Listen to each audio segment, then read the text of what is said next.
Once again, all of you, welcome back to my YouTube channel. My name is Adra. So today we are going to discuss the third chemistry chapter of CBSE class 9 students, and our chapter name is Atoms and Molecules. And today we are going to continue the chapter Laws of Chemical Combination. Now, Laws of Chemical Combination എന്ന ഒരു പോർഷനാണ് ഇന്ന് നമ്മൾ എന്ത് ചെയ്യാൻ പോകുന്നത്, discuss ചെയ്യാൻ പോകുന്നത്.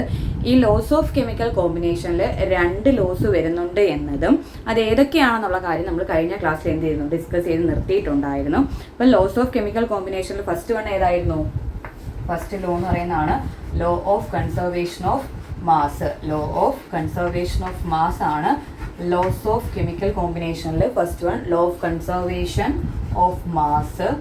Then second one, law of conservation of mass is the first law in laws of chemical combination, and second one is law of definite proportion. Okay, second one എന്ന് പറയുന്നത് എന്താണ്? law of definite proportion. ഇത് രണ്ടുമായിരുന്നു loss of chemical കോമ്പിനേഷനിൽ വരുന്ന രണ്ട് loss എന്ന് പറയുന്നത്. അപ്പം ലോസ് ഓഫ് കെമിക്കൽ കോമ്പിനേഷനിൽ വരുന്ന രണ്ട് ലോസ് ഏതാണെന്ന് ചോദിച്ചാൽ ഫസ്റ്റ് വൺ ഏതാണ്? Law of conservation of mass. Law of conservation of mass ആണ് ലോസ് ഓഫ് കെമിക്കൽ കോമ്പിനേഷനിലെ ഫസ്റ്റ് ലോ എന്ന് പറയുന്നത്. സെക്കൻഡ് ലോ ആണ് ലോ ഓഫ് ഡെഫിനിറ്റ് പ്രപ്പോർഷൻ എന്ന് പറയുന്നത്. ഓക്കെ, ഈ രണ്ട് ലോസ് നമ്മൾ എന്ത് ചെയ്യുന്നു, ഓൾറെഡി ഡിസ്കസ് ചെയ്ത് കഴിഞ്ഞതാണ്. ഇനി ഇപ്പോൾ law of conservation of mass എന്ന് വെച്ചാൽ എന്തായിരുന്നു? Mass can neither be created nor be destroyed in a chemical reaction. ഒരു കെമിക്കൽ റിയാക്ഷനിൽ മാസിനെ നിർമ്മിക്കാനോ നശിപ്പിക്കാനോ കഴിയില്ല എന്ന് പറഞ്ഞ നിയമമായിരുന്നു law of conservation of mass എന്ന് പറയുന്നത്. ഇവിടെ രണ്ടാമത്തെ നിയമമായിരുന്നു ലോ ഓഫ് ഡെഫിനിറ്റ് പ്രപ്പോർഷൻ എന്ന് വെച്ചാൽ in a chemical substance the elements are present in definite proportion by their mass. ഒരു കെമിക്കൽ സബ്സ്റ്റൻസിൽ അതിനകത്തെ എലമെൻറ്റ്സ് ഒരു ഡെഫിനിറ്റ് പ്രപ്പോർഷൻ, അവരുടെ മാസിൻ്റെ ഒരു ഡെഫിനിറ്റ് പ്രപ്പോർഷനിലാണ് അതിൽ പ്രസൻറ്റ് ആയിരിക്കുന്നത് എന്ന് പറഞ്ഞ നിയമമാണ് ലോ ഓഫ് ഡെഫിനിറ്റ് പ്രപ്പോർഷൻ എന്ന് പറയുന്നത്. അതുമായി ബന്ധപ്പെട്ട് നമ്മൾ കുറച്ച് കാൽക്കുലേഷൻസ് ഒക്കെ എന്ത് ചെയ്തിരുന്നു. ഇപ്പോൾ ലോ ഓഫ് ഡെഫിനിറ്റ് പ്രപ്പോർഷനുമായിട്ട് ബന്ധപ്പെട്ട് അത് എന്താ, ഇപ്പോൾ വാട്ടറിനകത്ത് ലോ ഓഫ് ഡെഫിനിറ്റ് പ്രപ്പോർഷൻ എത്രയാണ് എന്ന് കണ്ടെത്താൻ പറഞ്ഞാൽ, ഇപ്പോൾ വാട്ടറിൻ്റെ ഫോമുല നിങ്ങൾക്ക് അറിയാമായിരിക്കുമല്ലോ, എന്താണ്? H2O എന്നതാണ് വാട്ടറിൻ്റെ ഫോമുല. അപ്പോൾ ഇതിനകത്ത് ഡെഫിനിറ്റ് പ്രപ്പോർഷൻ കണ്ടെത്താൻ വേണ്ടിയിട്ട് എത്ര ഹൈഡ്രജൻ ഉണ്ട്? 2 ഹൈഡ്രജനും 1 ഓക്സിജനുമാണ് ഒരു വാട്ടർ മോളിക്യൂളിനകത്ത് ഉള്ളത്. അപ്പം ഒരു ഹൈഡ്രജന്റെ മാസ് നമ്പർ എന്ന് പറഞ്ഞാൽ എത്രയാണ്? 1. അപ്പം അതുപോലത്തെ എത്ര ഹൈഡ്രജൻ ഉണ്ട്? 2 ഹൈഡ്രജൻ ഉണ്ട്. അപ്പം ഒരു ഹൈഡ്രജന്റെ മാസ് 1 ആണെങ്കിൽ 2 ഹൈഡ്രജൻ വരുമ്പോൾ എത്ര വരും? 2 അല്ലേ? അപ്പം അതുപോലെ ഒരു ഓക്സിജന്റെ മാസ് നമ്പർ എത്രയാണ്? 16. അതേപോലത്തെ ഒരേ ഒരു ഓക്സിജൻ അല്ലേ ഇവിടെ ഉള്ളൂ. അപ്പം ഒരു ഓക്സിജന്റെ മാസ് 16. അപ്പം ഇതിനെ എന്ത് ചെയ്യാം, നമുക്കൊന്ന് കട്ട് ചെയ്ത് സിംപ്ലിഫൈ ചെയ്തെടുക്കാൻ പറ്റും. അപ്പം 2ന്റെ ടേബിൾ യൂസ് ചെയ്താൽ 1 2 is 2, 8 2s are 16. അപ്പം ഇതാണ് എന്തിൻ്റെ ലോ ഓഫ് ഡെഫിനിറ്റ് കോമ്പോസിഷൻ എന്ന് പറയുന്നത്. വാട്ടറിനകത്തെ ഹൈഡ്രജനും ഓക്സിജനും അവരുടെ മാസ് തങ്ങളിലുള്ള law of definite law of definite proportion എന്ന് പറയുന്നത് 1:8 ആണ്. ഇനി ഇത് നമ്മൾ കാർബൺ ഡയോക്സൈഡ് ആണ് കണ്ടെത്തുന്നതെങ്കിലോ, കാർബൺ ഡയോക്സൈഡ്. അപ്പം എത്ര കാർബൺ ഉണ്ട്? ഒരു കാർബണേ ഉള്ളൂ. ഒരു കാർബണിന്റെ മാസ് നമ്പർ എത്ര ആണ്? 12. അപ്പം ഒരു കാർബണിന്റെ മാസ് 12. എത്ര ഓക്സിജൻ ഉണ്ട്? 2 ഓക്സിജൻ ഉണ്ട് അല്ലേ? അപ്പം ഒരു ഓക്സിജന്റെ മാസ് എത്ര? 16. അതുപോലത്തെ എത്ര ഓക്സിജനാണ് ഉള്ളത്? 2 എണ്ണം. അപ്പോൾ അത് എത്ര ഉണ്ടെന്ന് അറിയാൻ നമ്മൾ എന്ത് ചെയ്യണം?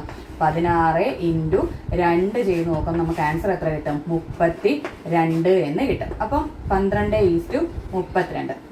അപ്പോൾ 2ന്റെ ടേബിൾ ഉപയോഗിച്ചിട്ടോ അല്ലെങ്കിൽ 12ന്റെ തന്നെ ടേബിൾ ഉപയോഗിച്ചിട്ട് നമുക്ക് എന്ത് ചെയ്യാം, അതിനെ സിമ്പിൾ. അപ്പം ഇവിടെ ഉപയോഗിക്കുന്നത് വെച്ചാൽ നമുക്ക് 2ന്റെ ടേബിൾ വെച്ച് എന്ത് ചെയ്യാം, ഒന്ന് കട്ട് ചെയ്ത് നോക്കാം. അപ്പം 6 2s are എത്ര വരും?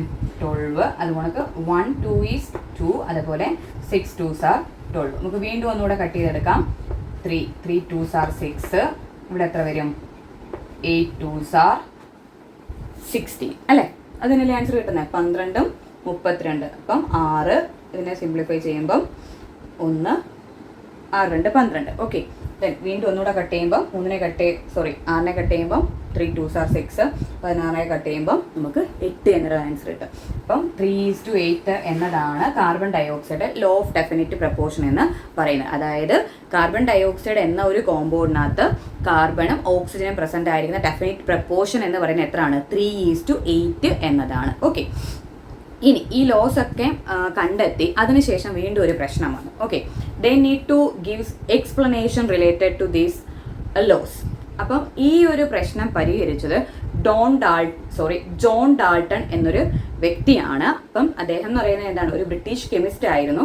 അദ്ദേഹമാണ് ലോസ് ഓഫ് കെമിക്കൽ കോമ്പിനേഷനിൽ കൃത്യമായ ഒരു എക്സ്പെരിമെന്റൽ എവിഡൻസ് ഒക്കെ കൊടുത്ത അല്ലെങ്കിൽ എക്സ്പെരിമെന്റൽ എക്സ്പ്ലനേഷൻ നൽകിയ വ്യക്തിയാണ് ജോൺ ഡാൾട്ടൺ എന്ന് പറയുന്നത്. അപ്പം മാറ്ററിനെ പറ്റിയിട്ട് ഒരു ബേസിക് തിയറി കൊണ്ടുവന്നതും ജോൺ ഡാൾട്ടൺ തന്നെയാണ്. The basic theory of matter proposed by John Dalton. അപ്പം മാറ്ററിന്റെ ബേസിക് തിയറി പ്രപ്പോസ് ചെയ്ത് ആരാണെന്ന് ചോദിച്ചാൽ നമ്മുടെ ആൻസർ എന്ത് തന്നെയാണ്, ജോൺ ഡാൾട്ടൺ എന്നത് തന്നെയാണ് ആൻസർ. അപ്പൊ അദ്ദേഹം ഈ ആറ്റം എന്നതിന് പറഞ്ഞ എന്താണ്, the smallest particle of matter is called atom. അപ്പം ഒരു മാറ്ററിന്റെ ഏറ്റവും ചെറിയ പാർട്ടിക്കിൾ ആണ് എന്തെന്നാ പറഞ്ഞത്, ആറ്റം എന്നാണ് ജോൺ ഡാൾട്ടൺ പറഞ്ഞത്. അപ്പം ഇതിന് ശേഷം അദ്ദേഹം ചെയ്തതെന്ന് വെച്ചാൽ ലോസ് ഓഫ് കെമിക്കൽ കോമ്പിനേഷൻ എന്ത് ചെയ്യണം, കൃത്യമായ ഒരു എക്സ്പ്ലനേഷൻ നൽകണം. അതാണ് ഡാൾട്ടൺസ് അറ്റോമിക് തിയറി എന്ന് നമ്മൾ അറിയപ്പെടുന്നത്. അപ്പം ഡാൾട്ടൺസ് അറ്റോമിക് തിയറിയിൽ എന്താണ് നൽകിയിരിക്കുന്നത്, ലോസ് ഓഫ് കെമിക്കൽ കോമ്പിനേഷനുള്ള എക്സ്പെരിമെന്റൽ എക്സ്പ്ലനേഷൻ ആണ് നൽകിയിരിക്കുന്നത്. ഓക്കെ, അപ്പം ജോൺ ഡാൾട്ടൺ ആണ് നമ്മുടെ ലോസ് ഓഫ് കെമിക്കൽ കോമ്പിനേഷന് കൃത്യമായ ഒരു എക്സ്പ്ലനേഷൻ നൽകിയ വ്യക്തി എന്ന് പറയുന്നത്. അതുകൂടാതെ എന്താണ്, മാറ്ററിന്റെ ബേസിക് തിയറി കൊണ്ടുവന്നതും ജോൺ ഡാൾട്ടൺ തന്നെയാണ്. ഇനി ഇപ്പം ഡാൾട്ടൺസ് അറ്റോമിക് തിയറിയിൽ ഫസ്റ്റ് പറയുന്നുണ്ട്, അതിനകത്ത് മൊത്തം നമുക്കൊരു പോസ്റ്റ്ലേറ്റ്സ് ആയിട്ട് 6 എണ്ണമാണ് നിങ്ങളുടെ ടെക്സ്റ്റ് ബുക്കിൽ തന്നിരിക്കുന്നത്. ഓക്കെ, 6 പോസ്റ്റ്ലേറ്റ്സ് അതിനകത്ത് തന്നിട്ടുണ്ട്. അതിനകത്ത് ഒന്നാമത്തെ പോസ്റ്റ്ലേറ്റ് എന്ന് പറയുന്നത് all matter is made up of tiny particles called atoms, these are participate in chemical reactions. അപ്പം ഒരു പദാർത്ഥത്തിന്റെ ഏറ്റവും ചെറിയ കണികയാണ് എന്ത്, ആറ്റം എന്ന് പറയുന്നത്. All matter is made up of tiny particles called atom. എല്ലാ പദാർത്ഥങ്ങളും നിർമ്മിച്ചിരിക്കുന്ന അതിസൂക്ഷ്മങ്ങളായ കണികകളാണ് എന്ത്, ആറ്റംസ് എന്ന് പറഞ്ഞു. And these atoms are participate in chemical reactions. ഈ ആറ്റംസ് ആണ് എന്തിൽ പങ്കെടുക്കുന്നത്, കെമിക്കൽ റിയാക്ഷനിൽ പങ്കെടുക്കുന്നത് എന്നാണ് ഡാൾട്ടൺ അദ്ദേഹത്തിന്റെ അറ്റോമിക് തിയറിയിൽ ആദ്യത്തെ പോസ്റ്റ്ലേറ്റ് ആയിട്ട് പറഞ്ഞിരിക്കുന്നത്. ഇനി രണ്ടാമത് പറഞ്ഞ എന്താണ്, atoms are indivisible particles. Atom എന്ന് വെച്ചാൽ എന്താണ്, ഇൻഡിവിസിബിൾ ആണ്. അതിനെ വീണ്ടും നമുക്ക് എന്ത് ചെയ്യാൻ പറ്റില്ല, ഡിവൈഡ് ചെയ്തെടുക്കാൻ അല്ലെങ്കിൽ വീണ്ടും സിംപ്ലിഫൈ ചെയ്യാൻ സാധിക്കില്ല. And they cannot be created nor be destroyed in a chemical reaction. ഒരു കെമിക്കൽ റിയാക്ഷനിൽ വെച്ച് നമുക്ക് ഈ ആറ്റത്തിനെ നശിപ്പിക്കാനോ നിർമ്മിക്കാനോ സാധിക്കത്തില്ല എന്നും അദ്ദേഹം പറഞ്ഞു. ഇനി അടുത്തെന്ന് പറഞ്ഞതാണ് atoms of given elements R identical in there mass and chemical properties.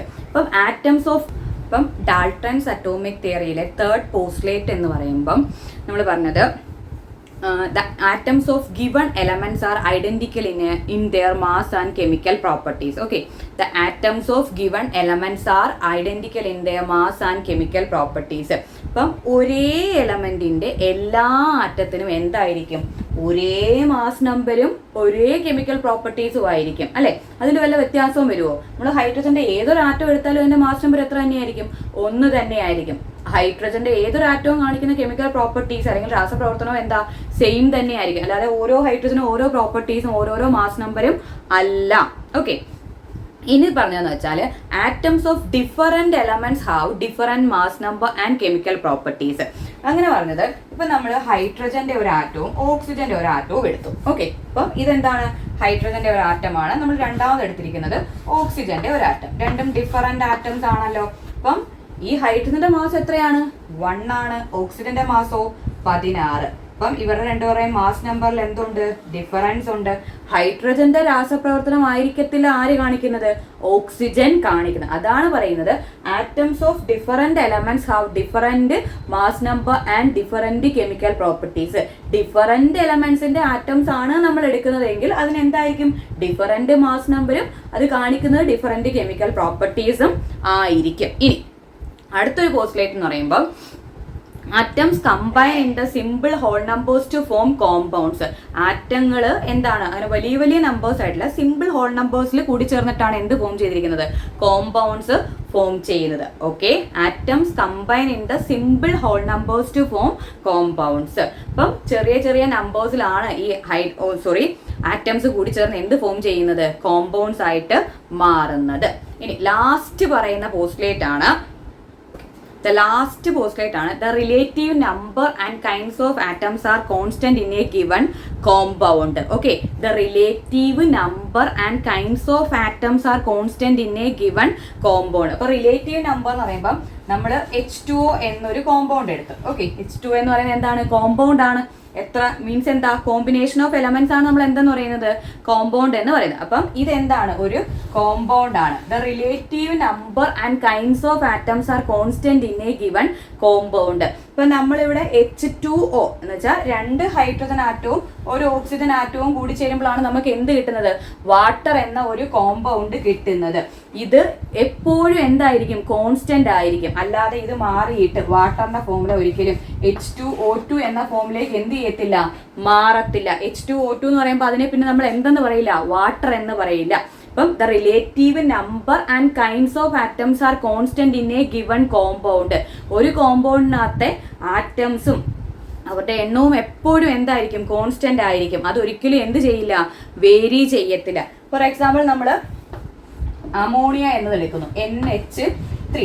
അതായത് ഒരു നൈട്രജനും 3 ഹൈഡ്രജനും കൂടി ചേരുമ്പോഴാണ് നമുക്ക് എന്ത് കിട്ടുന്നത്? അമോണിയ എന്നൊരു കോമ്പൗണ്ട് കിട്ടുന്നത്. ഇതിനകത്ത് ഈ റിലേറ്റീവ് നമ്പറും കൈൻഡ്സ് ഓഫ് ആറ്റംസും മാറിക്കഴിഞ്ഞാൽ നമ്മൾ ഒരു ഹൈഡ്രജനും അതിനോടൊപ്പം 4 ഹൈഡ്രജനും എടുത്തു എന്ന് എഴുതാം. അപ്പോൾ എന്തായി മാറി?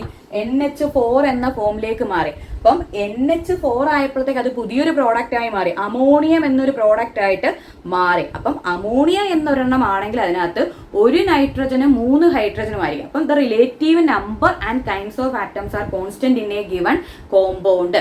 അതിലൊരിക്കലും എന്ത് ചെയ്യത്തില്ല? വ്യത്യാസം വരത്തില്ല എന്നാണ് ഡാൾട്ടൺസിന്റെ അറ്റോമിക് തിയറിയിൽ പറഞ്ഞിരിക്കുന്നത്. അപ്പൊ ഡാൾട്ടൺസിന്റെ അറ്റോമിക് തിയറി എന്തിനു വേണ്ടിയിട്ടാണ് കൊണ്ടുവന്നത്?